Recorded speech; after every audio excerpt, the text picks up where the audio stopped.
welcome shamarka kamarka sanadkiisa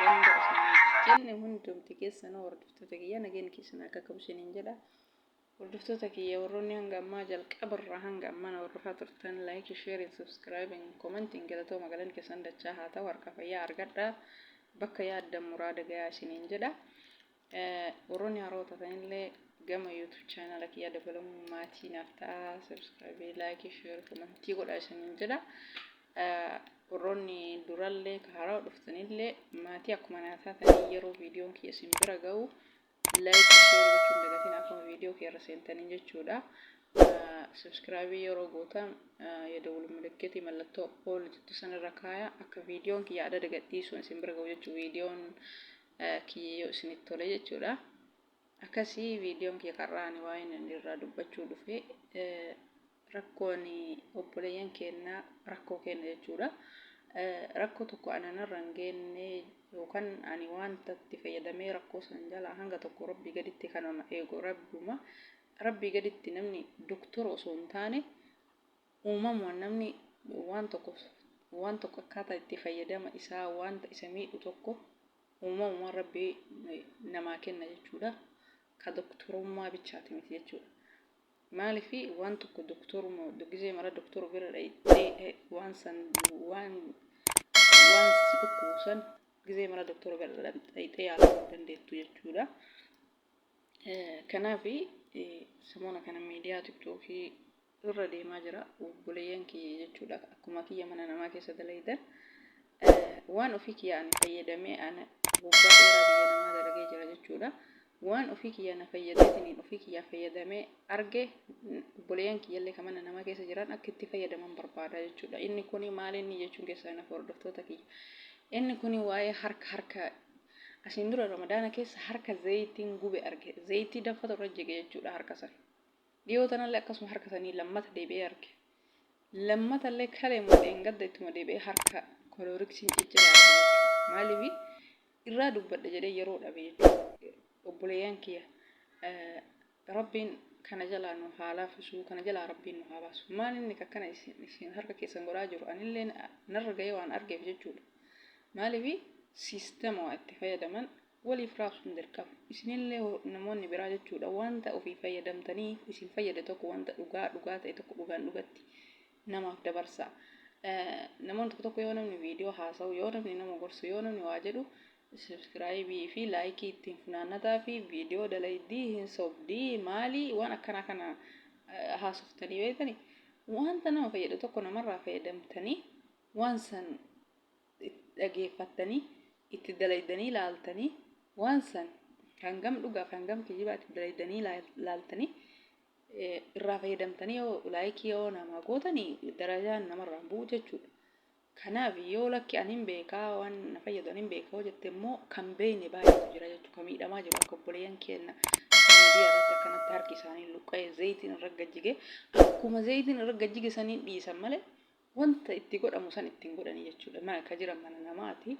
maal akka itti godhanii dhiisanillee hin beekanii jechuudha osoo beekanii harki isaanii akkasiin miidhamee hin taa'u jechuudha harki sun akkanatti bishaan guuree ta'u hangana ta'u miti viidiyoo asirratti isinii maxxansaa viidiyoo harka kana suuraa harka kanaa jechuudha yeroo zayitti danfaan namatti jigisan umasanii bishaan qorraa baradoo keessa kaaya harka sila bishaan qorraa baradoo keessa yoo bishaan qorraan baradoon hin jirre telchi afaan arabaatiin telchi jedhama baradoo telchii san fuudhanii yooma san dafanii osoo hin turre jechuudha bakka qilleensi yoo seene faayidaa takka hin qabu jechuudha tursiistee achi kaata yoo telchii itti riite faayidaa takka hin qabu jechuudha battaluma zayitiin harkarra jigisanii fuutee telchii san harka bakka zayitiin sirra jigisanii ofitti riidaa jechuudha bakka zayitii sirra jigisan fuutee telchii san baay'iftee harkatti ofirratti akkana innuu yaa'ee taniin bishaan ta'a bakka zayitiin isin gube san harkatti ofirratti riidanii jechuudha kanaafuu warroonni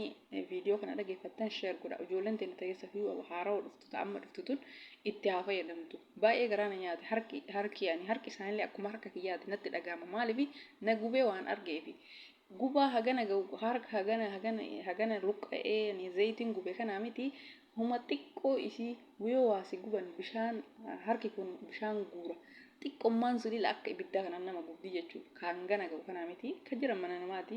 Aramni si dhukkubee baate dalagaa kan kee dalagisiin jetti malee ati si dhukkubee taa'imee haga harka kun sii fayyuu siin hin jettu. Cal'iseetiin silaalti malee sillee hin gargaartu jechuudha.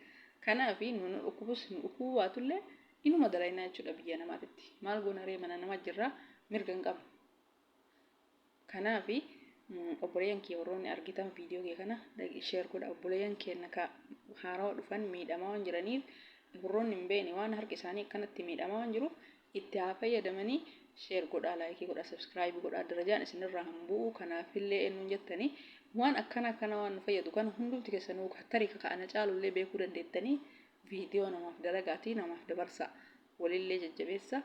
Akkasii obboleeyyan kiyya warri viidiyoo kiyya kana dhageeffattan yeroo zayitii hamburgaa garagara waan garagara zayitiitti xabbastan asaambusaa waan fedhe haa ta'u waan zayitii xabbastan zayitiin nama gubuun dhiisu namatti illee faca'uun dhiisu ammallee wayita zayitii san waa keessa gakkeettan badhe ittiin darbina. Badhe yoo itti darbitan irraa fagaatanii yoo itti darbitan zayitiin harka keessa sanarraa faca'a, fuula keessa sanarraa faca'ee rakkoo isinirraa hin ga'a. Jismi keessa irra faca'ee rakkoo isinirraa hin ga'a. Maaliif suuta itti gadi dhiyaadhati harka keessa kaayaa kiyyaa miti itti suuta itti gadi dhiyaadha jechuufi harka zayitii keessa kaayaa akkas isinitti hin fakkaanne. Yaani xiqqooma zayitii akkana gakkaleessitanii suuta jettanii keessa gakkeettan harka keessa zayitii keessa kaa'uu osoo hin taane dinnichaa haa ta'u waan hamburgaa garagaraa haa ta'u suuta jettanii zayitii san keessa gakkeettan jechuu akka harka isin gubnetti. Badhe yoo itti darbitanii zayitii sun harkarra isin faca'a harka keessanirrallee miidhaa fidaa rakkoo isinirraa hin ga'a jechuudha. Kanaaf baradoon kana amma suuraa isaa isinirra isinii kaa'e baradoo kana yeroo zayitiin battaluma sanitti zayitiin ta'e bishaan danfaa ta'e waan harka keessanirratti jige yookaan yoo waa isin gube foroon illee nama hin guba. Foroonii yoo isin gube bishaan danfaa yoo isinirra jige rabbi isin haa eegu. Bishaan danfaa yoo isinirra jige zayitiin yoo harkarra isin jige foroonii yoo harka isin gube daddafaatii battaluma sanitti tolchi baradoo fuudhatii ofitti erga. Ani yeroo baay'ee ramadaana keessa batala hojiin ni baay'ata. Asaambusaan ni xabbafama wanti garagaraa ni xabbafama. Hojiin akka malee baay'ata jechuudha. Ammallee borgaa maalii chipsii homaa kana hojjedhan jedhanii zayitii yeroo san harkatti hin faca'u hin dhiisu jechuudha. Maaliif suuta eeggannee malaawwanni hunduu malaani malee humnaan hin taatu jechuudha. Humnaan namni hin dalga of miidhaa jechuudha. Kanaaf malaan dalayne haga rabbii yaada muraada nu guutuu jalaa bahuu qabna malee of miidhuu hin qabnu. Ani waan hin taaneen ofirraan gahuu hin qabnu harkuma keenya kanaatu dalageetiin nullee akka waa faayidaa arganne gara biyyaa galuu nu taasisa. Gaafa harki keenya kun dalagaa dhiyaabe jarrillee birrii namaan kafaltu namallee hin jaalattu jechuudha sababa dalagaatiif. Kanaaf anillee gorsa kiyya waan ofii kiyyaarraa fayyadame isiniif dabarsa. Gorsi xiqqoolee taatu isin fayyaddi. Waan dhugaa jiruudha itti fayyadamaa laalaa keessumaa yoo obboleeyyan kiyya haarawa amma dhufan maal akka dalagan hin beekan. Ammallee dagadhee jira. Koloriksiin kurree takkarra itti naqinaa harka qadaada isaa san takkarra itti naqinaa meeshaalee yoo dhiidhan qadaaduma san takka. Sanuu saamunaa itti ol guuttanii jechuun saamunaa itti naqanii feerii itti naqanii kana meeshaan dhiqan kana jiraa mire isa kurree takkarra itti naqina. Shintibeet illee yoo dhiitu jarri hin jaalattu isa itti godhan malee yaani fooliin xuruu ta'a jetti. Shintibeet illee yoo dhiitan kurree takka shintibeet illee yoo dhiitan maskootii bana balbala bana hafuura akka fudhatu. Eega galgala isaan yeroo dhiqaa dhiitu maraa zayitiin adda addaa waan jiruuf dirqama koloriksi sana meeshaatti illee godhii dhiqanii shintibeet illee dhiqi jedhan. Galgala yeroo raftan loomii fi faalziinii walitti dabaltaniitiin daa'imallee itti dabaltanii xiqqoo loomii faalziinii daa'ima walitti dabaltanii harka keessan san saamunaan dhiqattanii yeroo raftan san galgala hundaa dibattanii raftanii jechuudha. Rabbiin isin haa eegu, rabbi isin haa fayyisu, rabbiin nu haa qusatu. Wanni goonu hin jiru obsuudha. Wanni hunduu malaanii waan hundaa suuta harka keessan eeggadhaa, qaama keessan eeggadhaatii dalagaa jettanii ofuma gattanii haga harki keessan luqqa'utti haga harki keessan quunca'utti harki sun akka ibiddaa nama gubaa ani waan narra ga'ee argeef jechuudha. Xiqqeeshummaa nu hagam nama gubdi guddaa miti. Xiqqeeshummaa yoo ittuma firooniin nama gubu xiqqeeshuma santu nama gubeetini ta'ee bishaan guuraa jechuudha. Akka ibiddaa kanan nama gubu. Ani maaliif yeroo hedduu qaama zayitiin xiqqooma yoo nuuf faca'u akkuma isin jedha kana suuta jedhee keessa gakkaa'ee akkasitti hojjedha jechuudha. Xiqqoommaan akkuma tasaa imanarra buutii firooniilleen akkuma tasaa ima nama gubaa jechuudha gisee tokko yoo ittuma san bishaan guura yoo ittuma san daddafee telchi firiijii keessaa fuudheetini itti rigee itti fayyadama jechuu gisee mara maaliif waan ofii kiyya gisee maraa fayyadamuuf isinillee akkasitti fayyadama isin fayyada waan isin fayyadu anillee isiniif dabarsee irraa fayyadama fayyaan dhabina doktora bichaa miti namni waan tokko malalleen ni beekaa jechuudha. Doktoruma bichaan eegina gisee mara eenyutu jarri bar gisee takka yoo hakimii isin fidde gisee lammataa hakimii isin fiddu eenyutu gisee mara doktora bira isin fidda yoo isinitti tole mana yaalaa dhaqa manni yaalaa dhaqxanii kireemiin fudhattanii kireemiin sunniin dhuma isin hojiin dhiiftanii hojii isaanii deebitanii harki isin gisee mara kilooriksiin harki isin ciccira sanumaa jechuudha. Kanaafuu faalziinii daa'ima loomii walitti laayitanii harka keessan galgala yeroo raftan dibattanii jechuudha. Kanaafuu of eegaa yeroo zayitiin sun isinirra bu'e telchii itti riguun dagatina. Telchii maal inni jechuu keessaniif baradoo yeroo roobni roobu baradoo akka dhagaa roobu kan baradoo akka bishaanii ta'e baradoodha telchii jedhama afaan arabaatiin. Akkasii isa san firiijii keessa kaayanii yeroo bishaan ho'aa ta'e keessa kaanii ittiin dhuganii ijoollee haarawaatiif jedha warri turtan ni beektanii jechuudha afaan. Telchii yookaan baradoo suuraa isaa isinirra isinii kaaya isa gisee maraa bishaan ho'aa ta'e akkuma isiniin jedhe gallaayaa foronii ta'e ofitti gootanii kolooriksii immoo akkuma isiniin jedhe kolooriksii itti baay'iftan mucattiin takka dhiyoo tana kaleema argee jechuudha miidiyaarra.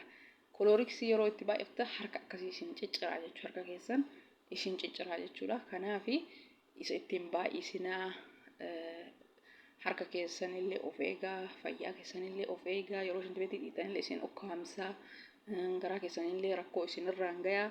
Kanaafi ittiin baay'isina yeroo isin dibeetii dhiitanillee yeroo meeshaa dhiitanillee kolooriksiillee harka nama cicciraa kan mucattii kaleessaa sun kan kolooriksiin ciccire jechuudha. Kolooriksiin isin akkuma saamunaa guddistee itti naquun ooltu isa kurree takkarraa akka ittiin goone maaliifi jarri man rakkattee yoo harkis ciccite faalziin itti godhii maaliif itti godhii jetti hojjedhuma siin jetti ati harka si dhukkubee taa'i namni siin jedhu hin jiru. Kanaafuu abbaa of qusataa abbatu of eegaa jechuudha. Rabbi isin haa eegu. Viidiyoon kee kanarraa kana fakkaata yoo isinitti tole sheer laayik gochuun dagatinaa. Assalaamu alaikum warahmatullaahi wabarakaatu. Hanga viidiyoo biraatti walitti deebinutti baay'ee isiniin jedha hordoftoota kiyya.